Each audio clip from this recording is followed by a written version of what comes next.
রানীক্ষেত যদি হয় তাহলে কোন জিনিসটা দেখবেন, কাটার পরে এইভাবে পরে আপনারা এই গিজারটা দেখবেন। গিজারটা বার করার পরে সবচেয়ে গুরুত্বপূর্ণ যেটা কীভাবে কাটবেন, তারপরে এই জিনিসটা এখান থেকে মানে এটাকে বলা হয় প্রোভিনটাসিস। এটা হচ্ছে গিজার্ড, এটা হচ্ছে প্রোভিনটাসিস। তো এটা কাটার পরে আপনি রানীক্ষেত বুঝতে পারবেন।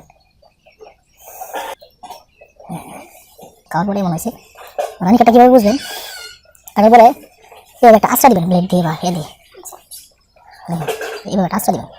দেখবেন এটা কিন্তু সাদা, এবার আপনারা দেখেন এটা কিন্তু একবার সাদা। এটা যদি আপনার হইতো রানীক্ষেত যদি হইতো তাহলে হয়তো কি জানেন, এটা আশ্রা দিলে এটা সাদা থাকতো না। এটা কিন্তু এই যে আপনি দেখেন যে ছোটো ছোটো এই যে ফিজি দেখা যাচ্ছে, এই যে এই যে এই যে এগুলো কিন্তু আপনার লাল রক্ত লেগে থাকতো এগুলোর মধ্যে।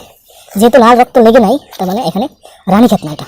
হ্যাঁ, রানীক্ষেত না, এটা একদম সাদা। এটা হচ্ছে মেন রানীক্ষেতের মেন হচ্ছে এটা, যদি রানীক্ষেত হয় তাহলে প্রোভিনটাসিসটা লাল থাকবে, মানে এখানে রক্ত লেগে থাকবে।